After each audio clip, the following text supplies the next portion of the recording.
Who's the Both. trash? Both. So we're taking the points. This is a battle of two Death Stars. Nobody's been more profitable among 500 coaches in our database since 2005. The Big Bets on Campus podcast. All right, here we go.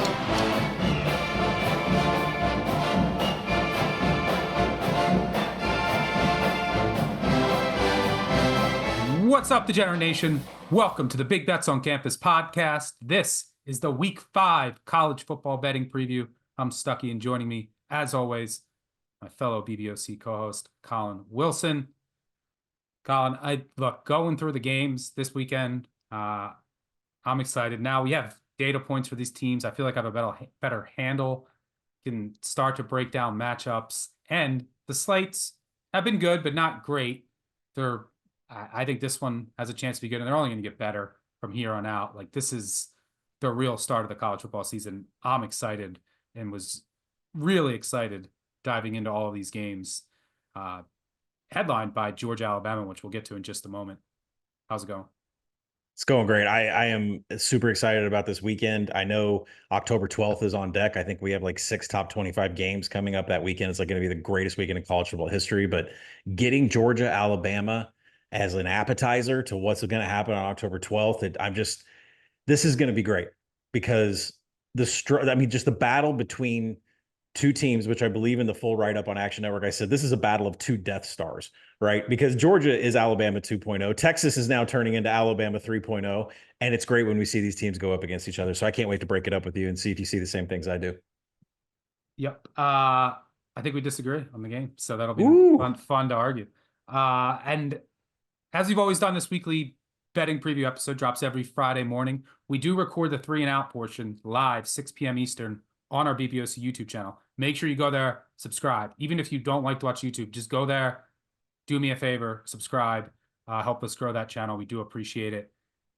And make sure you check out the Group of 5 guys. Their episodes are already out. They've been hot with their Moneyline dogs. I think they hit last week Tulsa and Western Kentucky. So make sure you check Mike and Mike out. But let's get right into it. We have 3 marquee games. We also have Illinois Penn State, a ranked matchup, but we cover that in 3 and Out. So if you're looking for that game, head toward the end of the episode. Let's just start. Let's start with Georgia, Alabama. Let's start with a bang. Georgia I've been watching this market so closely, and it's just stuck. The line is stuck. I'm waiting to see if there's like a big group that comes in to move this. Sometimes limits go up late in the week. But I think, and I said this earlier in the week, I think that this is a pretty good line. It's going to get good two-way action.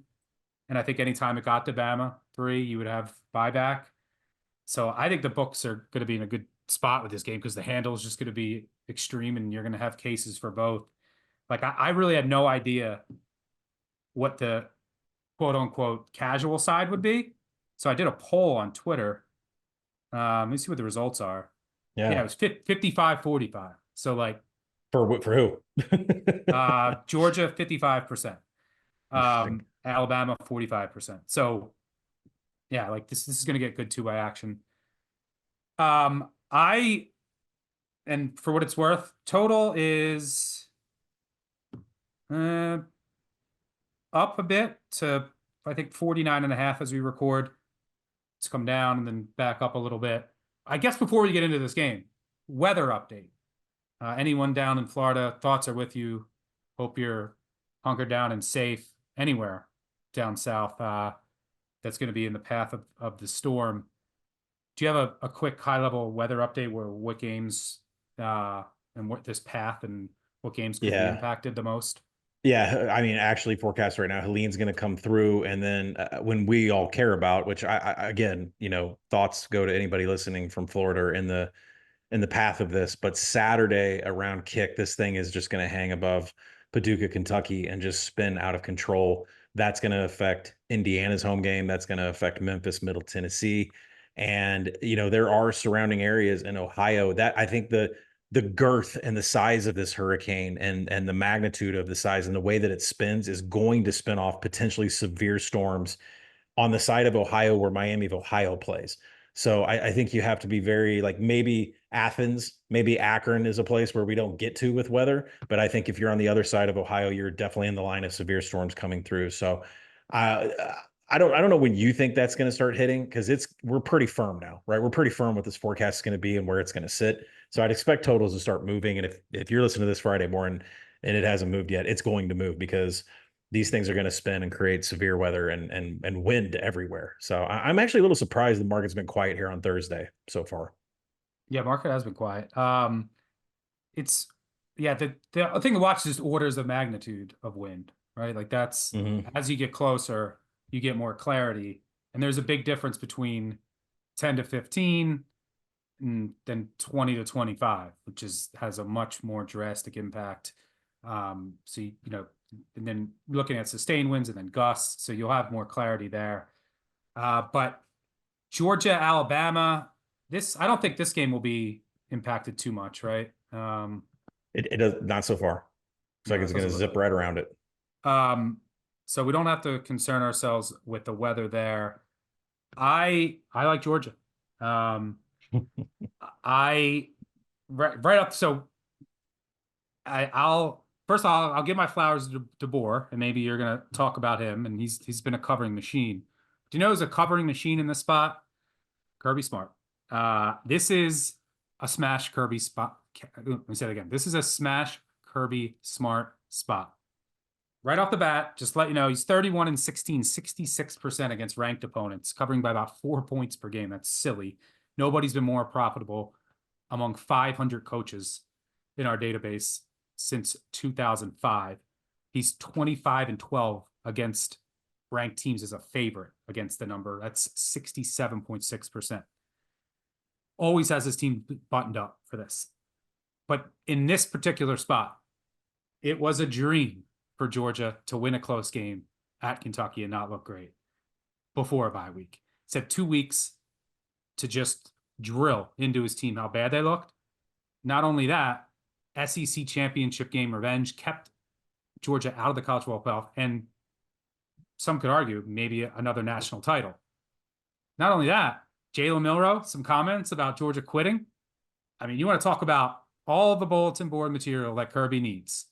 Close win, bye week, SEC championship game revenge, comments from Alabama. This Georgia team is going to come out of their hair on fire.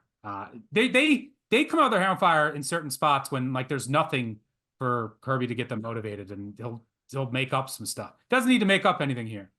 Also, the bye week allowed them to get much healthier at receiver. People are going to talk about Ratledge being out on the offensive line. I don't think he's that big of a deal. I don't think there's a big drop off to Micah Morris. So I don't think that's a big deal. But they're going to get healthier on the defensive line. I'm told that Williams is going to play, arguably a top 5 pick in the NFL draft, and they're going to get Brinson back, their best interior pass rusher. That's big. They've been banged up. So why do I like Georgia here? It's for not only for the Kirby smash spot, but there's 2 main weak areas of Alabama. It's still their offensive line, and they got Proctor back. He shores up the left tackle spot. The rest of the offensive line, I'm still not buying. I think Georgia can get pressure, can create more drive-killing plays, more negative plays, and then it's the Alabama secondary. The cornerback group is vulnerable. Safeties are good. The front is good, just like Georgia's, but I think Georgia's offensive line is more well-equipped to provide Carson Beck with time. And the cornerbacks for Alabama, it's a USC transfer who's just Damani Jackson, and a bunch of young, inexperienced freshmen. There was guys wide open against USF, guys wide open against Western Kentucky. Quarterbacks just missed. Then you play Wisconsin, Tyler Van Dyke gets hurt. So, like, there's opportunities here that I think Georgia is going to exploit downfield, and Beck is not going to miss. I think the offensive line for Alabama is problematic. And by the way, I just mentioned Alabama at home against USF was played to a draw until the final 5 minutes of that game. They went up to Wisconsin and Van Dyke gets hurt. Like, I can't take much from that game. people are so fixated on just the last thing they saw. Everyone's like, Alabama destroyed Wisconsin. It was with Braden Locke at quarterback and a Wisconsin defensive line that's terrible and lost their best player up front. But they had Locke at quarterback. I mean, it doesn't get worse than that. Did we forget just because Georgia had a close win? That was Kentucky's Super Bowl. They were just embarrassed. And by the way, Kentucky generally, more times than not, plays Georgia very close. And Georgia always has one of these games where they go on the road, the offense doesn't look great, and then they're fine the rest of the season. Did we forget? I mean, Kentucky's a top 20 defense. Who is out? What Alabama defenses they faced? Did we forget what Georgia did? I know it's week 5, but it was only 4 weeks ago. Did we forget what Georgia did to Clemson?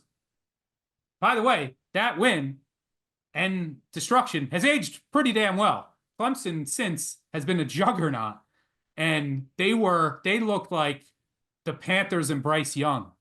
I mean, it was embarrassing what Georgia did to that offense. So I think Kirby's going to have a great game plan here to take away the deep ball, contain Milroe's legs, make him throw in the intermediary range. You just tweak some things that I think they just miscalculated in that SEC championship game. And then I think that these Alabama corners get toasted a few times, and that's the difference in the Kirby smash spot. Give me the dogs. I'm rolling with Georgia. I don't get to bet them often. I'm excited. So you like Alabama, make your case. I do. I bought it up to -125 on the 3. By the way, I haven't bet it yet on the app. I'm just waiting for full transparency. I'm watching the market because I'm just waiting to see if I want to go cheaper money line. So that's probably the route I'm going. And the market just hasn't budged. So I'm watching, but I will be on it and log it on the app. Oh, and full transparency, if Georgia's live plus, I'll probably hit that too. I mean, this is not one of these things where I'm planting my flag and saying this is absolutely going to be an Alabama win here. Oh, come on, plant your flag. I think one thing that I wanted to start off was the trench, because in my opinion, in these games, win the trench, you win the game. And, you've already mentioned some of the players that I wanted to touch on, because the Alabama offensive line is now healthy and they have momentum. And I know that you mentioned how bad Wisconsin is and how bad the Wisconsin defensive line is, but Caden Proctor returning to the Crimson Tide offensive line boosted their rushing success rate against the Badgers up to 59% and 32 rushing attempts. Now, before that, they were below national average. They couldn't run the ball at all. They could not move a trench. And just the addition of Caden Proctor made that success rate in running the ball fly. So, that's well more than what they posted against the defenses of Western Kentucky and South Florida. So I think it's an extremely positive impact about what's happened to the Alabama offensive line from a run blocking perspective, which I think is extremely important on both sides of the ball. Because you mentioned some injuries on the Georgia defense, and I am just reading things a little bit differently. Now, first off, defensive interior Jordan Hall, don't think he's going to play. Hasn't played this year. No. Doesn't look like he's going to make it. Brinson played 3 snaps against Clemson. Had the injury, but he's been practicing for over 2 weeks. He's expected back here. But Mykel Williams is the one where I'm seeing a lot of different stuff, and I'm hearing a lot of different stuff, which is light practicing, light reps, and he's only working on his rush, his opening move to rush the passer. This is not somebody that's getting ready to be a run defender at all. I'm reading that he's only working on pass rushing. He's not ready to be a run defender. So that, to me, sure, we're getting Mykel Williams back, and sure, the offensive line is going to have to point him out and take care of him on pass rushing, but he could be a liability in run defense if he's even out there and standard down. So just keep that in mind. I think the availability report is also Friday. It's also Saturday morning. Check that to see if there's any indication that Mykel Williams is actually going to be a part of standard downs, early downs when Alabama's trying to run the ball. So when you look at it, I think he's back, by the way. I was told by someone close to the program, 85%. And he was practicing, no limp or anything. So, but I digress. Go ahead. Yeah, I think what we have in question is run defense, right? I know Mykel Williams can rush the passer. He's very good at that. But I think running the ball, I think if Jalen Milroe decides to tuck and take off, then, we got something else going on. So, the Georgia offense, when we switch over to the offensive line, their trench, to me, has not done anything. Injuries at the running back position against Clemson to start off the season. They couldn't get any kind of ground game going whatsoever, and it was just the Beck passing attack that really destroyed Clemson here. And you mentioned it, All-American Tate Ratledge is out. He's going to be out for a number of weeks with that sprained ankle. And you're right, Micah Morris came in. He was a replacement against Kentucky, and he had great pass blocking grades. He had really bad run blocking grades. I go back to the fact of running on both sides of the ball. His run blocking grade was not great. Pass rush, he can handle it. The offensive line and the running back advanced analytics have failed to show that Georgia has any rushing category inside the top 60 right now. I understand you've played Kentucky's defense. I understand you've played Clemson's defense, but it does not look good. It looks like Etienne didn't play in that game either. I know. Well, Trevor Etienne and Nate Frazier are both averaging more than 3.7 yards after first contact. That indicates to me that the offensive line is just not doing their job in the trench and moving the pile. It's the running backs that are actually getting this thing going. Alabama's fielding two of the best linebackers in the nation against the run. Deontay Lawson and Jihad Campbell are absolute maniacs against opposing rushers.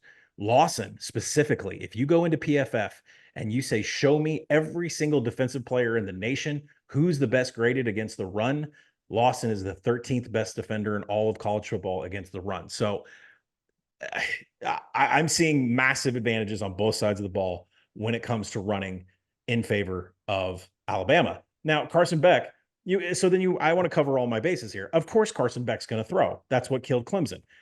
His numbers are not near as clean as they were last year. He only has one big time throw. He has one turnover worthy play. So he's just not making big passes right now. When you think about that Clemson game, it was really the work of all of his favorite targets. And his favorite target right now is out of the slot, and that's Dominic Lovett. Wideout Arian Smith is getting some targets up there in the lead. He has a pretty heavy yards per route run. But Beck has had issues getting the ball on the outside, closer to the sidelines than he has down the seam, or hitting his slot man, Dominic Lovett. So what you have to do is go in and see what can Alabama do defensively to try and stop that. Now, Edge LT Overton has double as many of any pressures of anybody on this Alabama team. He is an absolute monster there at the defensive edge position, but covering the slot.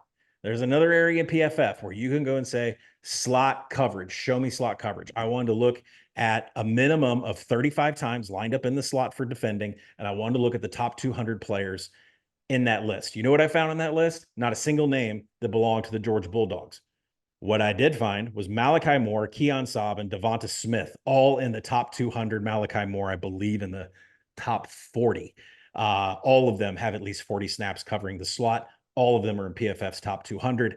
That takes away the main target, Dominic Lovett, at the slot. Not saying Dominic Lovett can't get some catches and maybe bust one, but they are absolutely going up against the best slot coverage unit that they're going to face the entire season. So from a trench perspective, lots of advantages for Alabama, especially in the run game.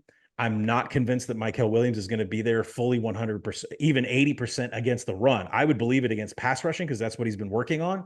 I'm not sure if he's going to be a liability or an asset against the run. If Jalen Milroe takes off, it could be a problem. When you look at Georgia, their offensive line is not creating all the runs that you see. It's the running backs that are creating that, and that's going to be a little bit more of a problem against Alabama. Where does Carson Beck turn? Dominic Lovett in the slot. Alabama is the best at defending the slot in the nation. Alabama +3. I feel like it's covered a lot of the bases, assuming no turnovers. Assuming the health is where it's at, we'll see how good Mykel Williams is, because I think he is a game changer stock. I agree with you on that. I'm just wondering what he is on run defense, and that is so important with Jalen Milroe. Yeah, we'll see. Good cases, and this is why this game's getting good two-way action. The one thing that concerns me is just, can the Georgia's receivers have talent? They should be healthier, but it's not as elite of a unit as it's been in years past. I do think they have an edge over these young and underwhelming Bama corners, but they need to step up on the outside. And the tight end position's they really miss Bowers. Delp has been lost. Yurosek's on the back of a milk carton. Where the hell has he been? Yeah, if you look at his numbers against like top tier defenses when he was at Stanford, he didn't really have good games. So I don't know if he needs time to adjust to the SEC level play. So yeah, that's been a disappointing position, but it's all comes down to these receivers on the outside. They need to make plays. All right, good stuff there. Can't wait for that game in prime time. Let's move on to Louisville, Notre Dame. Notre Dame, 6.5-point favorite here at home, looking to avenge a blowout loss at Louisville last year. Louisville, pretty underwhelming. They didn't play anyone to start the year. They blew out an FCS team and a bad Jacksonville State team. They did win and cover somehow against Georgia Tech, but there was some flukes in there, and it wasn't really that impressive of a performance. Notre Dame, if you can figure out Notre Dame, good for you. I mean, they blew out Purdue. They put up, I don't know, they're still scoring against Purdue. Although what Oregon State did doesn't make it look as good. That Purdue team is lost. Ryan Walters needs some pros in that secondary. But Notre Dame loses at home to Northern Illinois. Then Northern Illinois loses to Buffalo. They don't look great against Miami of Ohio. I mean, when I look at this, there could be some wind here. Could be some weather. This over got touched 45.5. It got bet up today. Maybe that was a weather thing. How does this go over? Because that I like the under in this game. Mm-hmm. This is Louisville can't run the ball, and their top back's been hurt, but they've lost two really good running backs, and their run blocking hasn't been great. They can't really run it. So this all comes down to them passing the ball, but that goes right into the strength of this Notre Dame defense. And I don't know. I don't think Lacey's going to play. Colin Lacey was one of their big acquisitions at receiver in the offseason. I think he's probably more for next week. And then they also lost another receiver to injury last week as well. So I'm not really in love with their wide receiver room. And then, you throw at Morrison and Christian Gray. I mean, quarterbacks throwing at them this year, 17 to 36, 136 yards. That's under 4 yards per attempt. 0 touchdowns, 1 interception, 7 PBUs. I can't see Louisville having a ton of success throwing the ball. On the other side of the ball, the strength of the Louisville defense is their front. Led by Gelati. They move him all over. They'll put him in the interior. He can rush the passer on the hell of a player. The weakness is in the back end. They lost one pro at corner. Their other top corner, Quincy Riley, was in a boot. I don't think he's going to play. But Notre Dame can't throw the ball. I mean, Riley Leonard can't throw it. So this is like Notre Dame wants to run it, but that's going right into the strength of the Louisville defense, and Louisville can't run it, need to throw it with Shook, and I like him, but that's going right into the strength of the Notre Dame defense. Leads me to an under here. What do you say? Yeah, I have it in my notes. I want a first half under. Haven't bet it. I mean, Louisville must keep Tyler Shook clean. He's got a 7-1 big time throw to turnover worthy play rate right now. That's really good. He's got career low in mistakes right now. And his ADOT, his average depth of target, is the highest it's ever been at 11.9. So Tyler Shook is having the best season of his career from a statistics wise, but the completion rate completely dips when he gets some pressure from 75% to 47%. He's had 22, I think, passing attempts with some pressure against the defenses of Georgia Tech, Jacksonville State, and Austin Peay. Not a good sign here for what you're going to get from the edge and the interior positions from Notre Dame. Notre Dame is top 40 in pass rush right now. They did slip outside the top 50 in havoc. It's still a very quality defense. It is going to be able to get to Tyler Shook here. So, through 4 games, no defensive player has created more than 8 pressures for Notre Dame. So we'll see if they can turn that around. And Louisville is 20th in pass blocking, but I neglect to bring that up because 124th strength of schedule. We still have teams out there that have completely played absolutely nobody.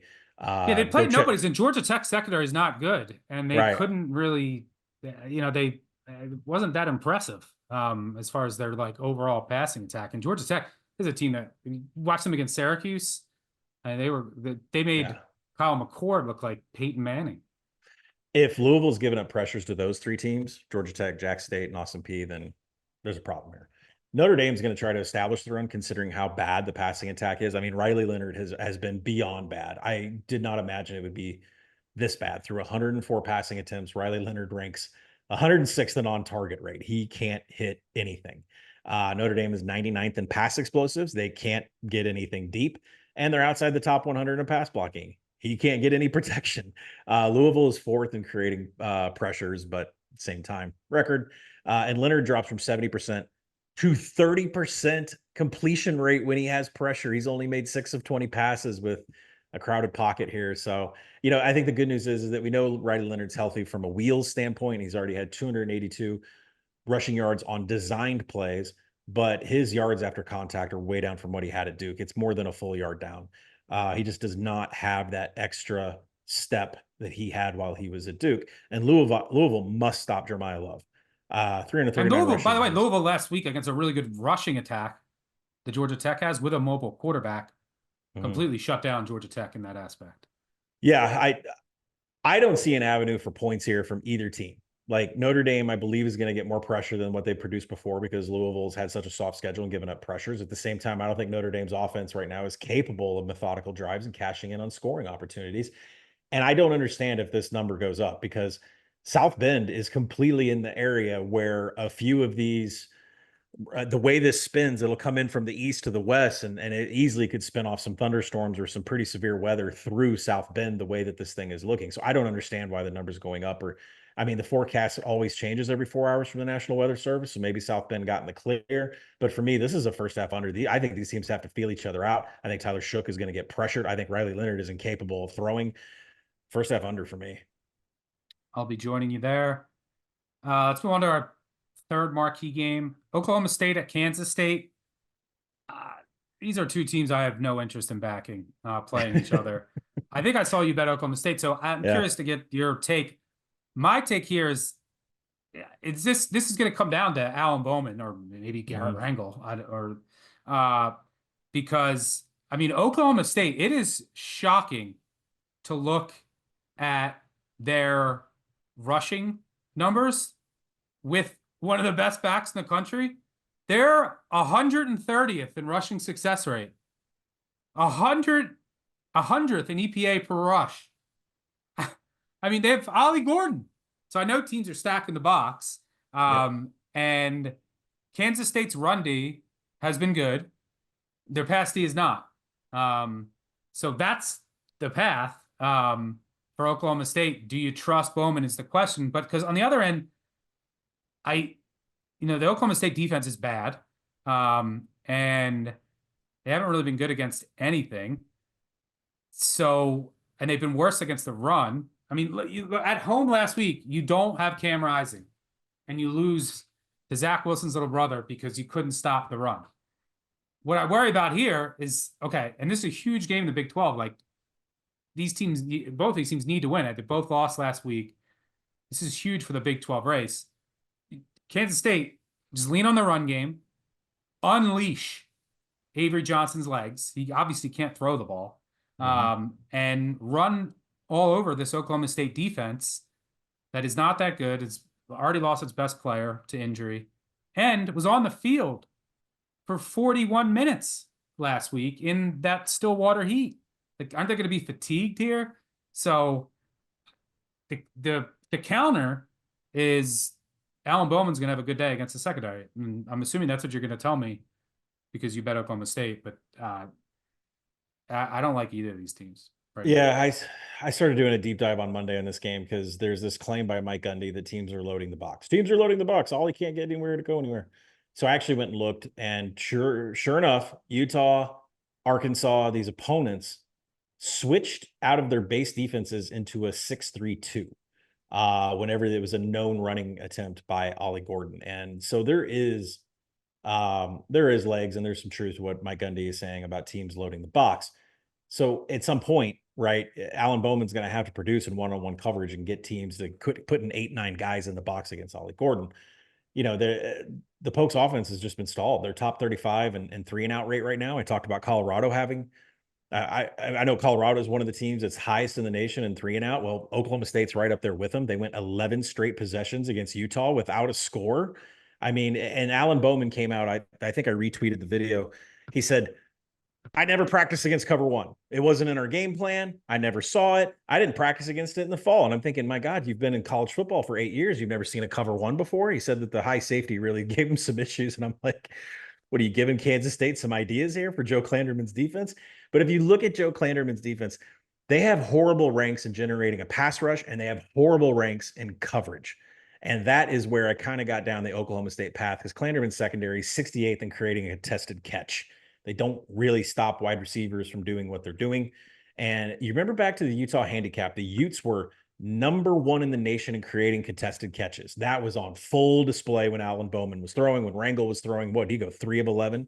So I think Bowman's going to have a much better day here. He's not going to see cover one. He's not facing a secondary that has a heavy contested rate as far as catches go.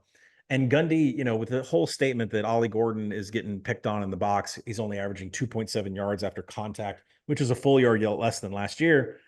I think Alan Bowman's going to have to pick Stribling and Presley, get him in one-on-one coverage. But the thing is Kansas State has been so poor against the pass. Think about Arizona. I know they blew out Arizona, but Arizona threw it down the field all day. I think Oklahoma State's going to have the same kind of success here. Now, the Oklahoma State defense has been good when opponents are trying to score, but they're giving up the whole field. 27 opponent drives have crossed the Cowboys 40, but here's the good news. Brian Nardo's defense, they're allowing 1.7 points per trip to opponents that get past the 40. They are top 15 in red zone defense. I'm not sure if it's just an agreement that the Pokes want to allow everybody to have the field, but they are really tight when it gets down to scoring position. Beyond those numbers, the success rates don't look good. Some of the other numbers don't look good on defense. They are top 30 in defensive havoc. So I will take a havoc defense, and I will take one that's really good in the red zone. But there's no downfield passing for Kansas State. You mentioned it.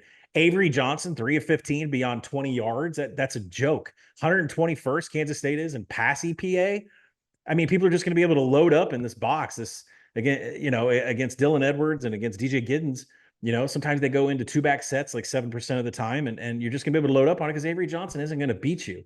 And the issue really is passing downs. This stat just blew my mind with Kansas State. Kansas State has the 7th best average distance to go on third downs, 5.6 yards. That's what they average on third downs. Do you know what they are in third down conversion rate? You'd think they'd be around top 10 because they have such a short distance. They're 61st in third downs. Wow. And you're 7th in distance. That's how broken they are as an offense and how predictable they are by the opposing defenses. I'm taking the points.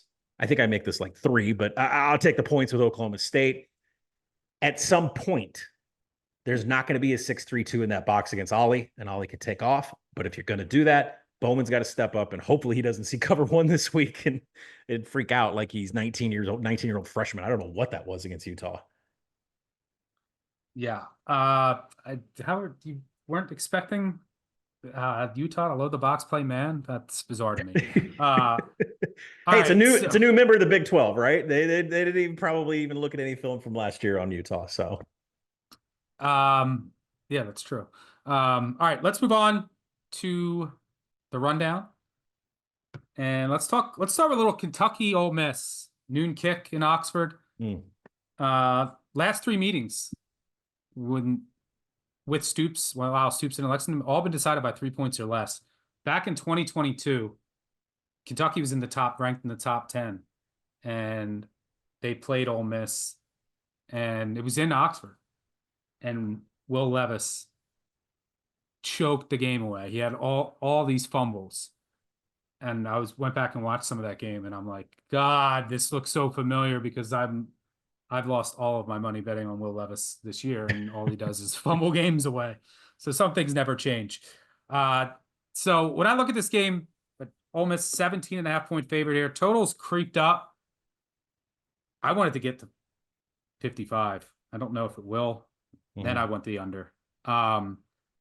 But look, Ole Miss has been explosive. They're the first SEC team with 600+ yards of offense in 4 straight games. But they've played Furman, Middle Tennessee, Wake, and Georgia Southern. Dart's been great. He's 15 to 20. You just mentioned Avery Johnson's numbers on throws, 20+ yards downfield. Dart's 15 to 24 for 623, 9 touchdowns, 1 interception. Look, when I look at this game, I believe the Ole Miss offense is great. It's going to be with Jackson Dart, Trey Harris. But I don't think the offense is as good as it showed, and I think the defense might be. I believe in this Ole Miss defense. I think the transfers that they got hit, they're high-quality transfers, like SEC-level transfers. Guys, like Princely, guys from Nolan, guys who have produced in the past. I like their safety group. I believe in this defense. The offense, I think, might be a tad overrated for what they've done, because I'm not sure the offensive line is elite. Like Reese McIntyre at center, he's okay. Pettis is good at tackle, but like the 2 kids you brought in from Washington were not very good at Washington. They were playing in the Pac-12, and they had all this NFL talent all around them and all this NFL offensive line talent around them, they weren't great. Your other tackle spot, I'm not sold on it. Like you're using what I think Williams and Diego Pounds. I mean, he was terrible at North Carolina. So I'm not sure this offensive line, and there's been some struggles at time in the run game, I think, because of it. So I think the Kentucky defensive line can have some success here, create some negative plays, slow down the run game. And this Kentucky defensive line is elite. I mean, there's NFL guys all over, led by Walker, who I think can have a big day in that interior. So, yeah, and look, Ole Miss is going to be able to throw and complete passes, and they're going to go fast. But Kentucky's, I think, doesn't have to bring any safeties down, play too deep. Their defensive line, I think, can create some negative plays and stop the run. Their defensive line and linebackers on their own. And then they could take away the explosive play. So Ole Miss will be able to move the ball, but then, lock down in the red zone. So I think there's a path here for Kentucky's defense to have success. On the offensive side of the ball, I think that they're going to try to shorten this game down, slow it down. And I believe in the Ole Miss defense. I can't see the Kentucky offense having much success. I mean, you're talking about they're 120th EPA per pass, 123rd passing success rate. Vandergraft under 4 yards per attempt in his 2 SEC games. Guess what? Ole Miss defense, number 1 in rush success rate, number 2 in EPA per rush. And it's not all on the quarterback. The offensive line has been bad in pass protection. This Ole Miss defense is good up front. Their defensive line is legit. So Kentucky's going to try to run the ball. They have no explosiveness there. So I think they're just going to try to shorten the game, rely on their defense. So I show some value in Kentucky in this number. Mm-hmm. As long as Vandergraft doesn't turn it over like he did against South Carolina. You got to remember that South Carolina game, South Carolina only had like 200 yards of offense. This defense is legit. So they're correlated. So I'll probably split my bet. But I want to get 55. I don't know if it'll ever get there. But I like the under and Kentucky at over 17. There is a path for Kentucky, but they have to have a lot of things go their way. First off, it's tough to gauge this Ole Miss team. 125th strength of schedule. We don't really know what their weaknesses are because everything looks like a strength. I think it might be. Do you agree in SEC play? What might end up holding them back at a national when they play the elites is it might be the offensive line. Yeah, exactly. That's the thing to watch. This game will tell you a lot, by the way, because Kentucky has a top 10 nationally. Yes, defensive line. Yes. Yeah, 6th in havoc, 8th in line yards, 7th in pass rush. And how you can verify that? Because Kentucky's strength of schedule is 20th. Those are real numbers from that defense that will play against anybody. Despite the easy, and here's the thing that worries me about Ole Miss. Despite the easy schedule, right? One of the easiest in the country. They're 33rd in pass blocking. Like, how is the schedule you've gone up against not give you barely inside the top 35 in pass blocking grading? I don't understand it. So I think Jackson Dart's going to get some pressure here, and then we'll see what he can do. As far as doing things, he had massive improvement last year when he had a crowded pocket. So, if he channels his inner 2023, he should be fine. But at the same time, Kentucky's defense can really get after you. The one key for Kentucky here, don't get in a shootout. 22.2 seconds per play for Lane's offense right now. If you get into this, if you're just going to try to go explosive play for explosive play, you're not going to win. You're not going to cover. For me, this was a real Ole Miss resume, eyeball, statistical data point that I really needed. So I wasn't going to get involved. I do think the number's too high. I do think there's value on Kentucky, but it's got to be the defense, and they cannot get into a fast-paced game. Bush Hamden has to call it slow. I know he wants to put tempo in this offense. He has got to call this slow, and that Kentucky defensive line has to expose this Ole Miss offensive line that for some reason is not up to snuff in pass blocking against the schedule they've had. Yeah, I just don't think they're that talented. It's the one position group on team that I don't think is quite there yet. I think the defensive line is, and I think this Ole Miss defense. Yeah. Look, Wake Forest is a good offense. Like, they're not great, but they can score points. They did nothing. At Wake, they held Wake to 6 points. So there's also a path here where just Kentucky can't score at all. So all right, let's go on. I think the other thing too is, like, think about Georgia's offense against Clemson, right? Just ran them up a flagpole through the air, right? And you would think that Georgia's offense at peak mode is probably as good as Ole Miss's offense in peak mode, and Kentucky had no problem shutting down Georgia. So yeah, Kentucky should be able to play here if you look at it from that perspective. Yeah. All right, Minnesota at Iowa, aka Michigan, who's the new Iowa. This to me, I mean, Minnesota. The troubling. I would like Minnesota catching double digits. I'm super low on Michigan. They credit to them for winning that game against USC. It was an all-out effort. But now there's tape on what they want to do. They can't throw the ball at all. I know Minnesota got gutted by Caleb Johnson last week, who's a hell of a back. I think will play in the NFL. Gave up some explosives there, but I still like their defensive line. They're just going to load the box here. They know what Michigan's going to do.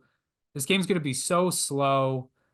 The minutes Minnesota, I don't know how they're going to really move it. Their interior, their offensive line's really struggling. That's not a good thing against Michigan. They got one really good receiver in Jackson, but Michigan has one really good corner who had a pick six in the second play of the game when these two teams played last year. Seems like Will Johnson has a pick six every week. I'm not sure Darius Taylor's like fully healthy. They can't get their run game going. So I lean Minnesota, and I put those two together. One thing is Brosmer's going to throw the ball. He's throwing the ball a lot more for like a Minnesota team, but it's a lot of short passes, and I am a bit concerned about that. Like I just want Minnesota to hand it off and punt it. The Minnesota special teams are kind of a mess too. Like their punter is punting these line drives. He can't flip the field. That could be problematic for a total this low. So but I combine all that, and I'm looking at a Michigan team total under. I would love to get like 23 there, but this is like Michigan could win this game like 20-3. But I also could see it being like, I think it's like first to 20. I could see it being like 20-17. This number is so low, like it's 20-17. You're cooked on your under. So I might go Michigan team total under. Okay, let's look at it this way, because I have not made a play and I'm not sure I'm going to. I think I make it Michigan -12. So I was kind of investigating that side. Do I want to get involved with Michigan as a double digit at 9.5? Maybe I could be talked into it. I don't know, because you already mentioned special teams. Like Minnesota's 112th and Michigan's second. So there's just a huge discrepancy there. And they can't make a kick either. Their kicker was good last year. He missed like 4 or 5 kicks already, cost them the UNC game. There's some really big issues for Minnesota in this game. What's the best trait for them on defense? It's against the pass. Well, not applicable in this game whatsoever. It doesn't matter that Minnesota can defend the pass in this game. So then you go and you look at what Iowa did, and Iowa steamrolled, bullied their way over Minnesota, a 56% success rate and 44 rushing attempts, a very low 22% stuff rate when Iowa ran the ball. They created 8 explosive runs. The Iowa rushing attack created 8 explosive runs. And you could say that's all Caleb Johnson, but Michigan's capable of doing this too. Minnesota is 46th in defensive rushing success rate. Their line yards are down at 62nd. And if Michigan gets into short yardage situation, bank it. They're going to make it. Minnesota's 117th in defensive stuff rate. They're not controlling the line of scrimmage when you have to. Now there's another one. I went a little bit deeper than that. Minnesota's efficiency against the rush takes a complete nosedive when offenses line up in 12. When they go from a 1 tight end to a 2 tight end and a running attack, Minnesota hasn't been able to defend anybody using 12 when the rushes come. Michigan's going to run with Alex Orji, that inside zone. They line up in 12 on 37% of snaps and run inside zone read. That, to me, I just cannot get over how bad Minnesota is against a loaded offensive line with max number of players, against how bad they've been against zone read option. And the fact that Iowa was able to generate 8 explosives on the ground and Minnesota's 117th in defensive stuff rate, I just cannot take Minnesota at all in any shape or form in this game. Yeah, I mean, I will say, and I can't believe I'm about to say this, but you do have to respect the Iowa passing attack more than the Michigan. I am waiting to see if Colston Loveland will play too. I think he's important for just like some of the play action, easy throws that Orji could hit. Well, for 12 too, if they line up in 12, he becomes an option down the field too. So it's really big. He's really big. Yeah, so I'm waiting on that. BYU Baylor, I like Baylor here, 3 or better. I'm not a believer in this BYU team. look, they beat a SMU team, a coin flip game that was in disarray at the time. Last week, they rolled Kansas State, complete misleading box score. They had like 4 touchdowns in a 2-minute span, all because of turnovers. A punt return touch, a crazy punt return touchdown, then a bunch of turnovers inside the Kansas State own 25. It was insane. Another defensive touchdown. Very misleading box score. They can't run the ball. I don't think Martin's going to play. Retzlaff's been getting away with throws. I think this Baylor defense has improved with Aranda taking the reins. Upgrade with Robertson. So Robertson at quarterback. I think Daquan Finn will be back this week for some packages, which I think is big because you can use a running quarterback against this BYU team, but just classic spot. Baylor should have beat Colorado, lose on a Hail Mary, then fumble at the goal line. I think the defense has improved. Offense still struggles a bit. This over just took money, which is bizarre to me. Would like look at the under there. And BYU just not a believer in this offense yet. I think Baylor gets it done at home. 3 or better though. I think the total was shaped. I really do, because it's an underplay all the way. When you look at the spot says Baylor too. I mean, the loss to Colorado and then BYU, a huge outright home underdog victory late at night in Provo. To me, this spot screams Baylor, but more importantly, Baylor's defense is 16th in defensive passing success rate. They're 29th in creating contested catches. And you're right about Jake Retzlaff. He's playing above what his talent level is. He had 6 turnover-worthy plays against SMU and Wyoming. That's going to translate here. And when you look at Baylor, their offense is just dependent on the explosive passing of Sawyer Robertson. He has an A.dot of 12 against Colorado. I don't see it happening here for Baylor to create explosive plays and get points on the board. BYU is playing above their heads when it comes to the quarterback position, and Baylor's defense actually is pretty good against the pass. Give me the under.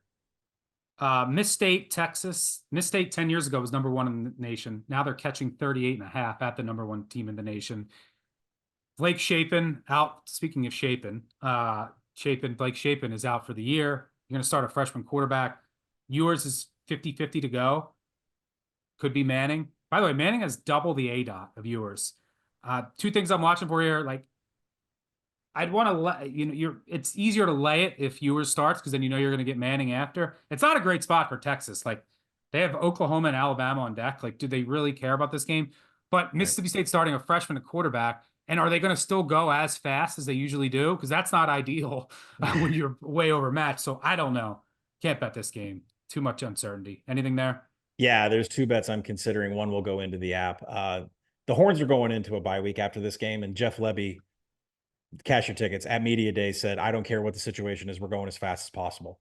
21.6 seconds per play, and you're going to go up against this Texas team. I think Texas will be all in first quarter, second quarter. I think the second half in this game is going to be a complete yawner. The Bulldogs defense is dead last in pass rush, coverage grading, and havoc. Their defense is that bad. Give me a Texas first half minus 23.5, or potentially Texas over 34.5 in the first half is there too. I think the second half is just going to be a complete yawner. So I'm looking at ways to bet Texas or the over in the first half. Wisconsin at USC. Speaking of backup quarterbacks, lock stinks. This is probably a USC smash. You got anything there? No, I mean, the consideration for the overdog here. I mean, Whiskey's in the bottom half of all FBS ranks that looks at pass defense. That's not good against Miller Moss, who needs a redemption tour right now. So, and this Wisconsin offense, we've harped on it week after week. They cannot create space. Everything is a contested catch. The offense is broken, and Longo's on his way out the door. So, yeah, USC is getting a redemption game. The way to beat USC is you got to have a really good defensive line. I think the weakness is their offensive line. Wisconsin does not have that. Ohio State laying close to 24 at Michigan State. Ohio State hasn't played anybody yet. I have some questions about this Ohio State team. Right side of the offensive line, the tight end room. The tight end room's been terrible. The defensive line they should be getting more pressure. Like, Marshall's offensive line was holding up at times. This game, it's hard to bet because it's going to come down to Aiden Childs chucking it. Does he hit a couple or does he not? He's 6 of 25 with 5 turnover-worthy plays on throws 20-plus yards downfield. He also has 1 touchdown, 6 interceptions under pressure. He's capable of making some crazy throws. He also might turn it over a bunch. He's the ultimate Jekyll and Hyde. He's going to chuck it downfield. Does he hit a couple? If he does, Michigan State covers. But I'll be watching this game just to learn a little bit more about about Ohio State. I have some questions about just like their defensive line. When I'm talking questions about like can they win the national title? Defensive line, can they get pressure? That right side of the offensive line, the tight end room, can someone emerge? So nothing there for me. Anything for you? Ohio State's 131st in strength of schedule. They're in Ole Miss territory. We need a real data point before we can judge them. It's not going to be Michigan State for me because Aiden Childs in that offense is 114th in havoc allowed. They're making way too many mistakes, and they can't do any pass blocking. So this is a pass for me completely. The Colin Wilson fade special is UCLA hosting Oregon. You couldn't win a bet on UCLA when Dante Moore was on the field. Well, he will be on the field as the backup at Oregon. Oregon laying a big number here. I got nothing. UCLA's offensive line is so bad, but I don't want to lay a big number here with Oregon. What do you got? Well, the one way to attack the Oregon defense is to do it on the ground. Sadly, UCLA is 131st in rushing success rate. They're not good. 129th in line yards. It's not working out for the Bruins whatsoever. This is an Oregon play that they were in consideration for overdog, but the problem is I make the number like 21.5, so it is juiced a little bit too much. Probably play it live, but I do favor the Ducks. And Dante Moore. Fresno State. Well, Colin's betting on Dante Moore in at UCLA. You know what to do. Fresno State at UNLV. Really interesting game with the Matthew Sluka news. He won't play. Malik Williams. It was a close battle in fall camp. Like, I think the market kind of overreacted here. Yep. There is some uncertainty. Like, how does the locker room react? But I think Ricky White will be happy. Get him you more see his tweet? now. You saw his tweet though, right? Yeah. Yep. He's ready to go. Celebratory. Sluka, look, he keeps completing like 40% of his passes. He threw for 150 total yards against Kansas in their 2 wins. It's been about the defense. The UNL defense has significantly improved. Sluka did have a 17.6 yard ADOT, which is number 1 by over 4 yards among qualified quarterbacks. So he would chuck it a lot, which contributed to some of that completion percentage, that low completion percentage. But he was basically running it. And Malik Williams can run, maybe providing more juice in the passing game. I think this is probably too much of an overcorrection like UNLV. 100%. Malik Williams threw for 6,300 yards at Campbell. The guy can throw the ball, has a deeper arm Roll than humps. Sluka. Yeah, roll humps. We love our Campbell. Fresno just not going to be good enough on offense to get into what is the bad part of this UNLV defense, which is defending the run. Fresno right now is 93rd in offensive rushing success rate. So UNLV is shutting drives down too. They're 14th in quality drives on defense. Teams are just not getting methodicals against UNLV's defense. Let's back that go-go. Let's back Hodge. This Sluka stuff is all just noise.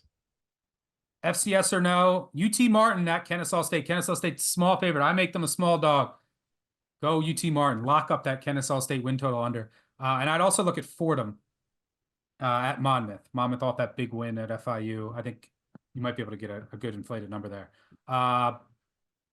Anything for you, FCS? 0. All right, it's time for some trash. I mean, this first game that you got up, I don't know which team you're referring to as the trash. All right, it's time to get the trash hot. Like the last couple of years, it's been a slow start to the trash. Let's start with the trash here is UNC. After giving up 70 points to JMU, I like UNC to bounce back here. At Duke. Duke has beat, I mean, look, I know Duke's 4-0. They have beat Northwestern. Gave it to them. They should have lost that game. They beat Elon. They couldn't put them away till late. They beat Middle Tennessee, who's horrendous and was down 7 or 8 starters in that game. And by the way, in that game against Middle Tennessee, you want to talk about a misleading final score. In that game, I mean, it was pretty crazy how Duke scored in that game. Let me pull it up. They beat UConn by 5. They trailed in the fourth quarter at home to UConn, by the way. But not only did Middle Tennessee State have a ton of starters out on both sides of the ball, they lost by 28. The net yardage was basically even. Here's Duke. Duke scored touchdowns of 1. Here's their touchdown drives. 1, 14, 20, and 24 on Middle Tennessee State turnovers. They had 1 long touchdown drive the entire game. On that drive, Middle Tennessee State had a roughing the punter to keep the drive alive, and then Duke fumbled it and recovered it. I mean, that's it. Duke can't run the ball. They're 131st in rush success rate. UNC won't have to worry about a mobile quarterback this week. Murphy doesn't run it. Criswell's been okay. I trust Jeff Collins to have this. They took accountability. Their defense, I think, will be ready. They just had a ton of coverage busts. And this Duke team is significantly over. They've beaten nobody. They've gotten lucky in some of the games. Turnovers too, turnover margin. I know Diaz will have that defense creating havoc, but give me UNC bouncing back off that just embarrassing effort. Doesn't happen often, but road dogs, after allowing 70 or more points, 22-11 against the spread historically, 67%. I make this a coin flip. Agree or disagree? Approved. This trash is approved. UNC. Akron at Ohio. We're going Who's to the the trash? Zips, baby. Who's the Both. trash? Both. So we're taking the points. This Ohio team stinks. Yes, they beat South Alabama, but Gio Lopez was out. Their quarterback was out in that game. Against Morgan State, Parker Navarro, who's banged up. They say he's going to go. His backup's even worse. And Ohio has a bunch of injuries. Both these teams played a tough non-con. Akron played a brutal one. They were feistier than the final scores show. Like over the first 3 quarters, they just wore down. They obviously don't have the talent. But I actually like this Akron defense for MAC standards. Parker Navarro got benched in the second quarter at home against Morgan State. He threw 3 picks. Give me the Zips and the points. This is approved. Akron has played the 3rd toughest strength of schedule, and they have the 78th best pass rush. And when you hear 78th, you don't think that's something. It actually is. For Akron and the 3rd strength of schedule to have that kind of rank and pass rush, yeah, they'll be all over whoever is playing quarterback for Ohio. Yeah, they showed me enough, like competing wise, like early against South Carolina, early against Ohio State, early against Rutgers. Those are teams that have been very good this year too. That's it for the trash this week. Just UNC and Akron, a smaller trash card. All right, let's go nowhere fast.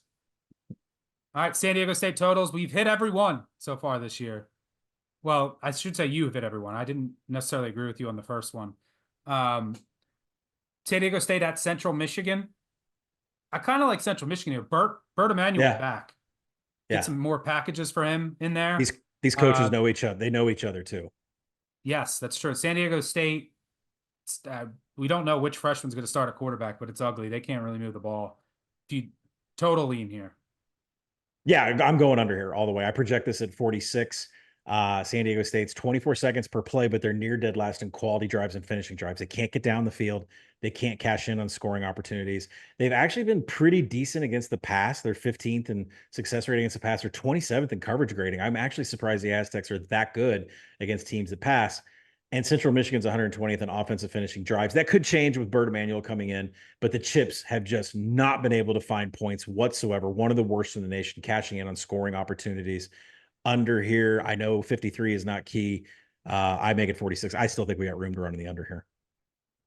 All right. And before we go 3 and out, Colin, got an Arkansas game this weekend in Arlington against Texas A&M.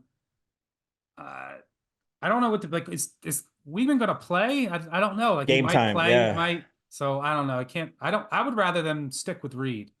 Me too. So what are your thoughts here on Arkansas? Well, if Weigman plays, I want to take Arkansas. If Marcel Reed plays, I want to take the over, which I did take the over because I was under the impression that Marcel Reed was going to play this game. Arkansas's defense is just, they're having a lot of issues in a lot of areas. Specifically, they're 128th in creating contested catches. This secondary is a liability, a complete liability. They've had a lot of injuries back there. Corner play has been pretty good. The safeties are the ones that are having a lot of problems. The other reason I like the over is because of what Taylon Green has become, which I think is what Bobby Petrino has wanted him to become. When Taylon Green was at Boise State, he never left the pocket more than 8 times a game. I mean, his rushing attempts were about 6 to 8 times a game. In his last 3 games, he's 12, 13, and 15. Only once in his entire Boise career did he ever get up to 15 rushing attempts in a single game. Petrino is using him in bootlegs and rollouts and either using his legs to get first downs or he's chucking it deep to a slew of wide receivers that he's getting comfortable with. Jaquindon Jackson, 8 TDs on the year and just absolutely mauling everybody that he gets in front of. I like the over in this game, but I will say this, if Weigman's going to play, there could be a little bit of a first half under buyout because I have more confidence in Marcel Reed running that Texas A&M offense, especially against a poor Arkansas secondary that does give up explosives. So I like the over, but I need Marcel Reed to play. Welcome back to 3 and Out, the Week 5 edition. If you're watching on our new YouTube channel, make sure you hit that subscribe button, hit the like button. Really helps us grow the channel. I'm Stuckey, and joining me as always is Colin Wilson. This is a part of our weekly college football betting preview podcast episode, which will be out later tonight in full. We'll include our 3 and Out segment, which we cover Friday Night Lights, our favorite underdog, and favorite bet. And then we'll have the rest of the card broken down, including, I don't know, probably hit on 15 to 20 games in total. That includes some of the marquee matchups highlighted by Georgia, Alabama. But Colin, let's jump right in to some Friday Night Lights. Let's start down south with Virginia Tech taking on Miami. As we're recording this, I think Miami's a 17.5-point favorite. Line was creeping up. Virginia Tech got hit, came back down. Line's been floating between 17 and 20. Under did take some money. I think it got above the key at 55 for a bit and has come down. We'll see if there's any weather impact, any field condition impact. But Virginia Tech has been extremely disappointing so far this season. Had as much returning production as any team in the country, but that doesn't always translate to results. Miami, meanwhile, has been an absolute wagon each and every week, covering darling. Cam Ward has been awesome. What is the path for Virginia Tech here? I mean, look, Miami's been elite in the trenches too. You'd expect that from a Cristobal offensive line. They might get their starting left tackle back as well. They even had some injuries there. Even on the defensive line, they could get Bain back here at defensive end. But even with some of the injuries, they're top 10 in stuff rate, rush success rate, sacks, tackles for loss on defense. The offense has been dynamite. The one weak area, which you see sometimes in an area, is in the red zone. Maybe that's part of the path for Virginia Tech. But Virginia Tech's offense, I mean, Drones has been inaccurate. The offensive line's been a struggle. They're dealing with some injuries there. They're outside the top 100 in sacks allowed and tackles for loss allowed. That doesn't bode well against Miami. It's hard for me to see how Virginia Tech wants to attack this because they're 95th in success rate. They're not really having much success on a down-to-down basis. They have hit some explosives. I think they're top 40 in explosiveness, which is an aggressive Miami defense with some questions in the secondary. Can they hit some explosives, or do they want to just try to control the clock and shorten this game? Feed Tootin, who is dealing with an injury, and it's a short week after that game going on the road. So I don't know what the best path is here for Virginia Tech. Their run defense was good last week, but they just sold out to stop Monungai, and then they got beat over the top. I think they really missed Stroman at safety. True freshman's getting some snaps there. So this Virginia Tech team, it's struggle bus city, but is this the time to potentially buy the dip, sell high on Miami? What are you seeing here? I don't think so, because when you look at the resume that Virginia Tech has so far, the two teams that have beaten is the offenses and defenses of Rutgers and Vanderbilt. That's really tough to swallow, to think that they can cover this number. Now, there is a path to covering this number. I make it 17, and I'm just kind of looking at 19 thinking I make a case for Virginia Tech. Well, this is one of the worst offenses in all of the Power 4 teams right now in terms of success rate. You mentioned what they are. It's bad on the ground. It's bad through the air. They're 115th in havoc allowed, and that's going up against a Miami Hurricanes defense that is second in the nation in creating chaos. So that's already bad news for Kyron Drones, who's completely taken off anybody's dark horse Heisman list that they had back in August. You can expect a heavy rushing attack coming out of Virginia Tech. Bashal Tootin, he's going to be a part of that attack with Drones on the ground. But the Hurricanes, if you look in their numbers, they're top 15 in line yards and stuff rate on defense. That means they're controlling the line of scrimmage. So even if Virginia Tech has a 3rd and 2, they're not going to convert. And, that's the strength of this Miami Dade. 2 really good linebackers as well. It's like you can't, it's their front. Yeah, I feel like you have to come out the way to beat this Miami team, you need a team that with a good offensive line to control their pass rush and a consistent passing attack to really test that secondary. And that's not Virginia Tech right now. Yeah. I think you have to have a Tennessee defensive line type performance to get past this Miami offensive line and get some pressure on Cam Ward. I don't think Virginia Tech has that. There's one other path for Virginia Tech to try to cover this number, and that's to get Miami out of standard downs, because right now they are just dominating in standard downs, and Virginia Tech is not on defense. Like, they're allowing everybody to move the chains. The Hokies they've been able to generate a little bit of a pass rush, but you have to get into passing down situations to get that pass rush to work. And I just don't think you're going to be able to do that right now. Miami is 12th in standard down success rate. They're just moving the chains at will. Third downs heavily favor the Canes here. First in conversions in the nation, and they're 8th in third down defense. Yeah. 64% on third downs. Going back to 2020, the highest single season third down conversion percentage, I believe, was in 2020 with Alabama when they were at like 58, 59%. Miami's sniffing 65%. Yeah. Yeah. So the case to be made for Virginia Tech is you have to get Miami's offense into passing downs. I don't have faith in that. You have to get the running game going with Tootin, drones, and their zone read. I don't see that happening. You have to get through Miami's offensive line and get some pressure on Cam Ward to generate some havoc. I don't see that happening either. I think there's a reason this number has flown through everybody's power rating of 17 up to 19, 19 and a half. And I think the buyback is because there's just simply math guys out there that stick their numbers. So I don't think there's any reason that anybody can legitimately say that Virginia Tech has a really good shot to give Miami a scare and easily cover this number. It doesn't look good up and down the stat sheet. Yeah, I'll be watching this total, weather and field conditions. I was so close to pulling the trigger and it got hit. I do like the under at 55 or better. That 55 is obviously a key. I think Virginia Tech's going to try to shorten this game. Maybe there's a little bit of regression on third down for Miami, just natural regression. APR's got to have a big day rushing the pass of Virginia Tech. He's been doing that well.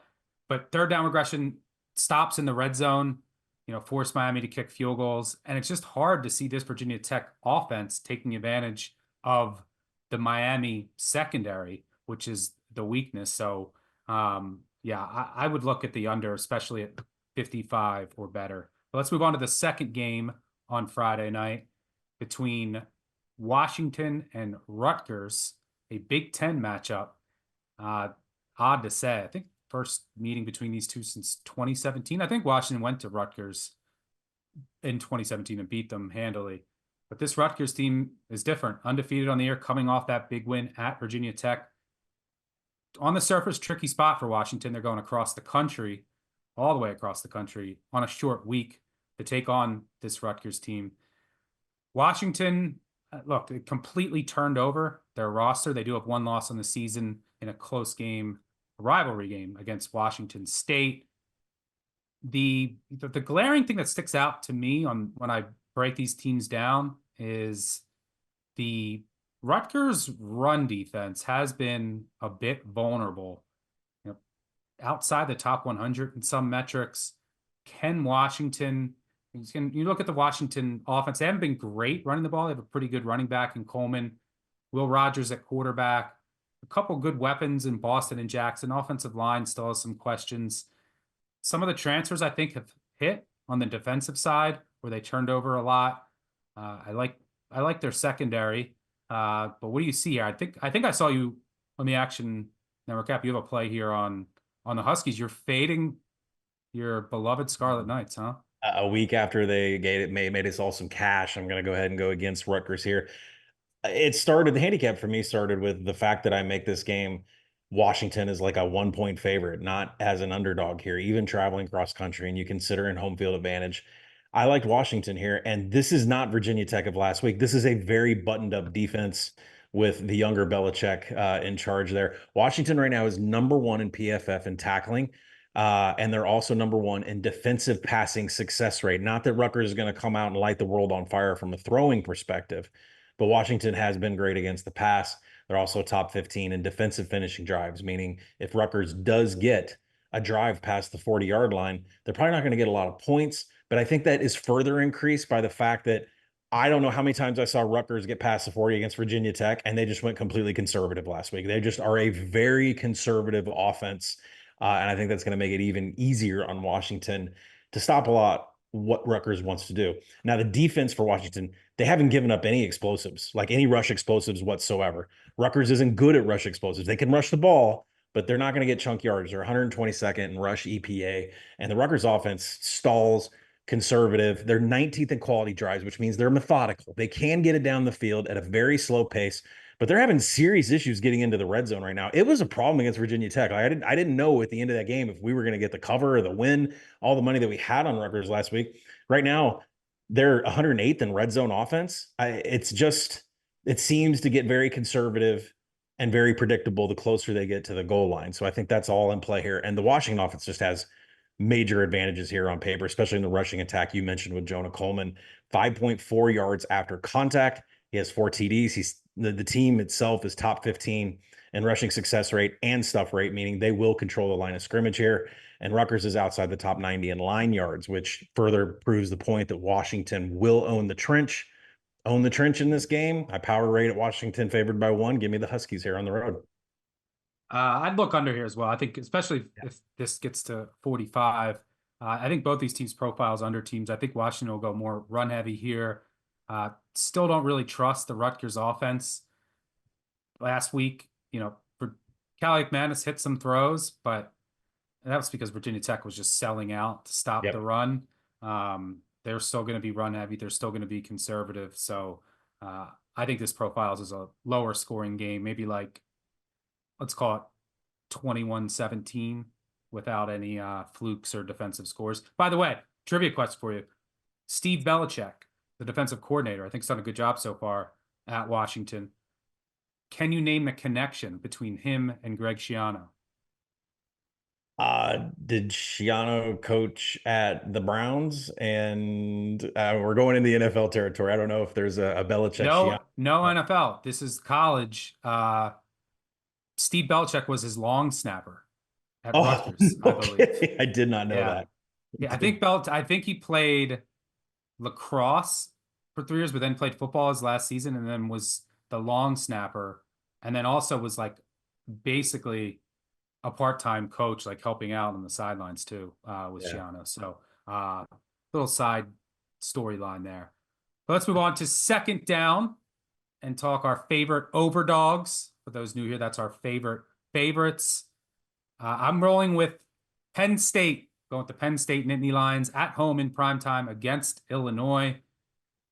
This number might seem high in a matchup of 2 ranked teams, but if you're curious, in matchups of 2 ranked teams, favorites of 17 or more, historically, 40-23 against the spread over the past 20 seasons, 63.5%. And you have Mr. James Franklin as a favorite. He's 71-43 against the spread, covering by over 4 points per game, 65% when laying double digits. Want to throw that out there because it does matter with Franklin, because if he's up 14 late, I think he does know the number, might go for another touchdown here. But I show value in this number, and I like it for a number of reasons. Look, Illinois is better than I projected. The late addition of Zachary Franklin's been huge. Him, Pat Bryant, give them a dynamic duo at wide receiver. Luke Altmaier has played better. Have I fully bought in yet? No. I mean, he has 10 touchdowns and no interceptions, 4 big-time throws, 4 turnover-worthy plays. He's gotten away with some throws. I think Penn State now should have a fully healthy secondary. Some guys dealing with some bugs last weekend. They can guard these receivers. And by the way, Altmaier, what did he have? 4 picks against Penn State last year. Illinois still can't run the ball. And not sold on their offensive line. Penn State should win in the trenches. And while this Illinois defense has improved, the defensive line is not getting any pressure. I'm not sold on the linebackers. The secondary's played well. And I like the great Scots, what I call them, the 2 Scots. But this is a Kotelnicki offense that just roasted this Illinois defense last year. What did they have? 570 yards, I think, in that game. And, Kotelnicki's close with Lance Leopold. Illinois already played Kansas. Yeah. So I'm sure he got a lot of intel there. But I think this Penn State offense can put Illinois in the spin cycle with all of their misdirection. Drew Aller's playing really well. I think this sets up for a blowout of Illinois, who, yes, they have 2 wins over ranked teams, but they were outplayed by Illinois. That game flipped on a pick 6 by Daniels. And by the way, Kansas shouldn't have been ranked. Have you seen them since? That win has not aged well. And there was a pick 6 that flipped the game on its head. And they won the turnover battle in that game. And then they win a coin flip against Nebraska. Again, another play that flipped that game is an incredible interception that basically took 7 off the board for Nebraska. It's like literally a stolen interception with one hand. Nebraska misses a field goal and they win in overtime. So, if either one of those results is flipped, I think this line is 20-21 where it should be. So I like Penn State to get it done here. Any thoughts? Yeah, you mean the Kansas team that had a 58% post-game win expectancy, but lost the game to Illinois. And I'm glad you called out Altmaier's numbers, because you see that 10-0 T to INT. But if you go into the big time throws and turnover-worthy plays like you did, it's not that good. And when he's pressured, it gets worse. So if you can find a prop out there for AJ Harris at corner to pick off something that's coming to the outside to Brian or Franklin, I would actually place a bet on that. Love it. I make it 22, so I'm going to join you after the pod. I'm going to go with Iowa State as my overdog. They are hammering people, not named Iowa. That was a tough game. It was a good win. But Iowa State right now is in full gear. They're coming off a bye week. Then they posted a 50-burger against Arkansas State.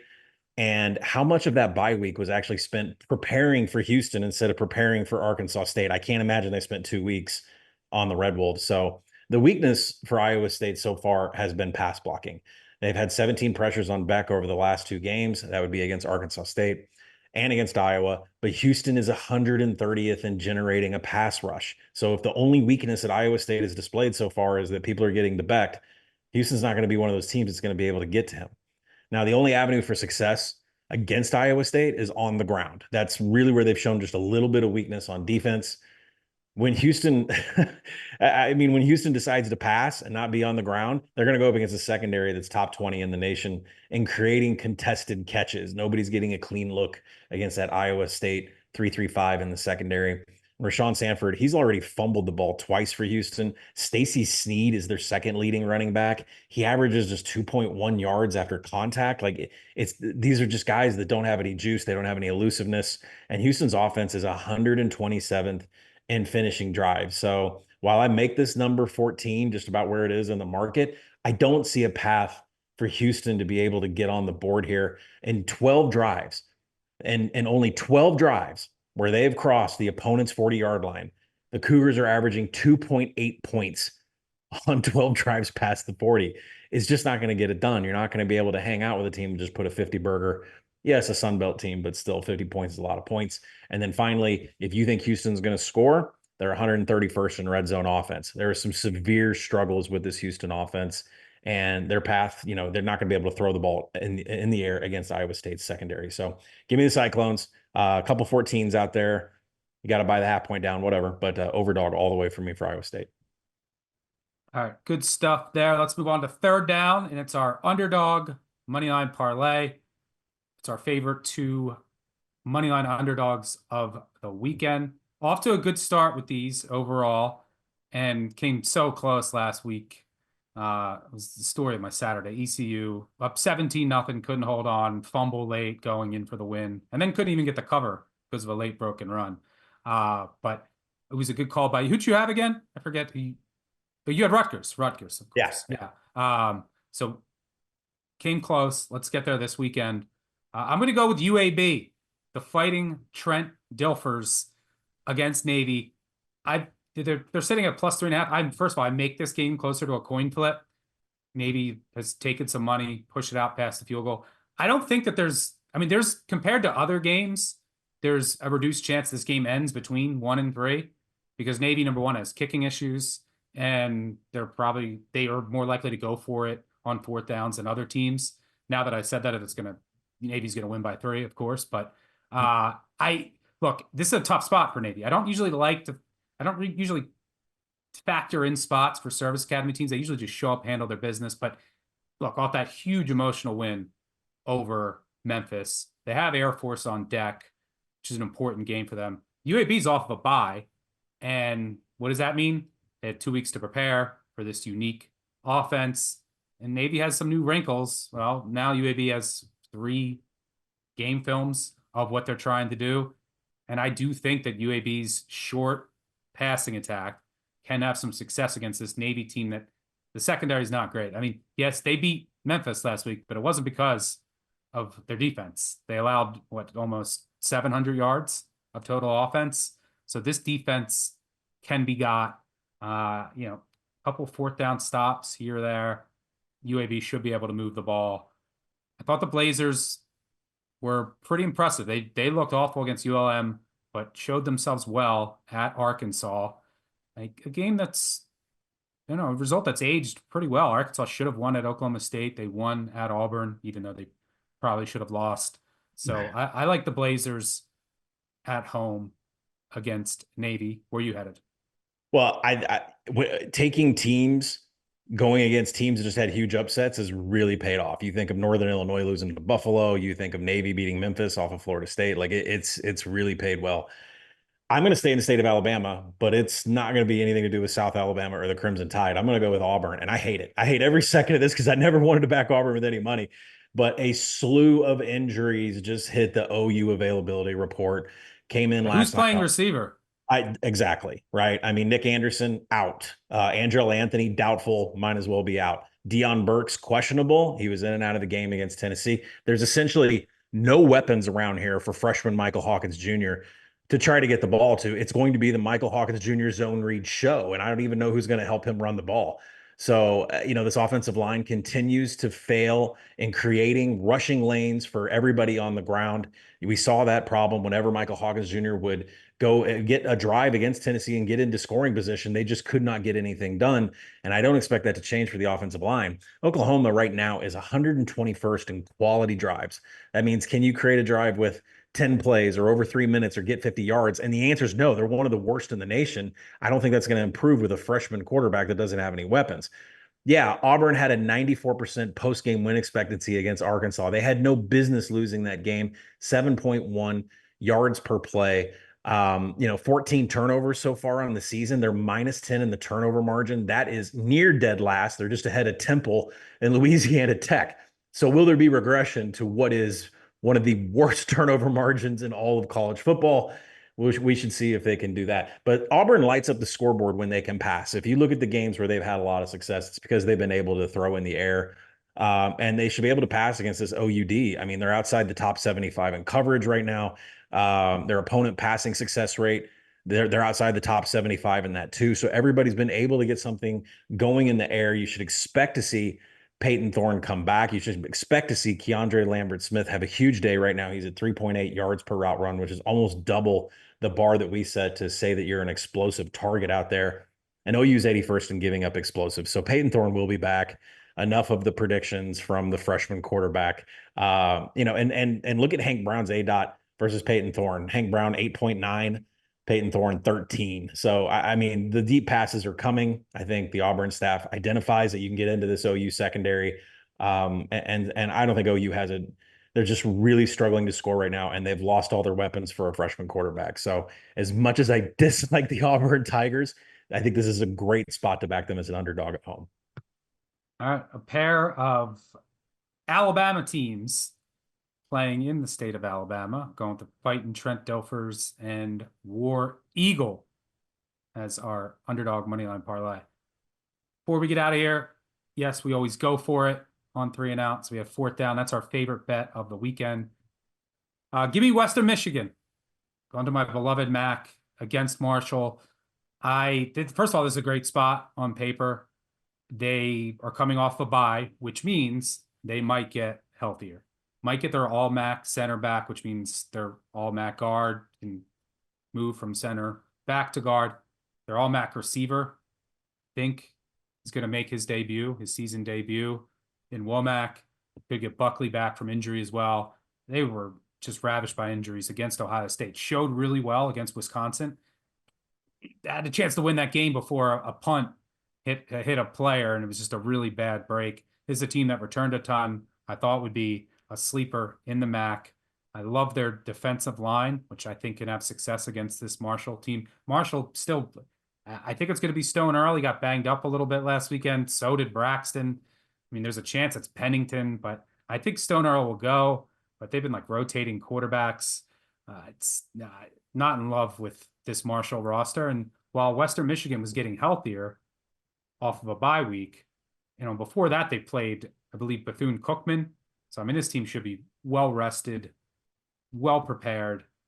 Marshall, meanwhile, is off back-to-back road games against Virginia Tech and Ohio State. And now they come home to host a MAC team. You got conference play on deck, so bit of a potential fatigue, sleepy spot.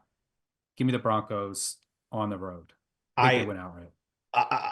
Not only do I love the play, why would Marshall even try to prepare for this game? After this game against Western Michigan, Marshall will play 3 conference games in a span of 12 days. It's insane. Why would they prepare for this game? I'm going to go with my favorite. I'm going to join you after the pod on that too. I'm going to go down to UCF, my favorite Big 12 team. Please don't tell Iowa State. I'm going to take the team total over against Colorado. I do not see a path for Colorado to have any resistance to what Central Florida does, especially in the ground game. The bounce house is going to be rocking. UCF is coming off of a bye week. They are completely healthy. There was some health concerns 2 weeks ago. Those players played. They should be completely healthy now 2 weeks later. This is the 5th consecutive game for Colorado. Next week, they get a bye week. I love it when teams are on like their 5th game and they're kind of crawling into a bye, which Colorado desperately needs. When you go into the X's and O's, you see that UCF heavy run rate, like Service Academy run rate, 73%, all inside zone read, all in between the tackles with KJ Jefferson, RJ Harvey. And if that 1-2 punch wasn't enough, Penny Boone and Miles Montgomery are each averaging 3.8 yards after first contact or more.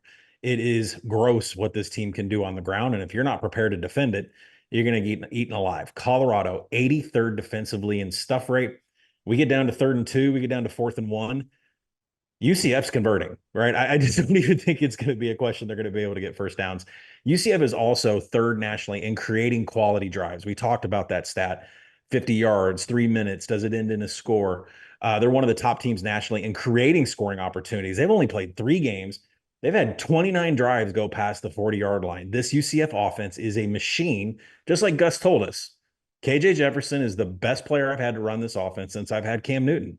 So, this is the number 1 team nationally in passing down success rate. If you're going to get UCF behind the chains, they've been number 1 at getting first downs.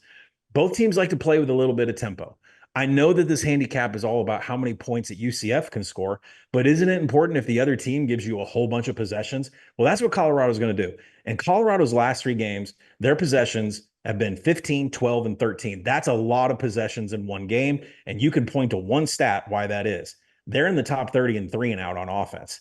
Colorado is a boomer bust offense. Either that drive ends with a score. Most of the time, it's ending very fast in a 3 and out.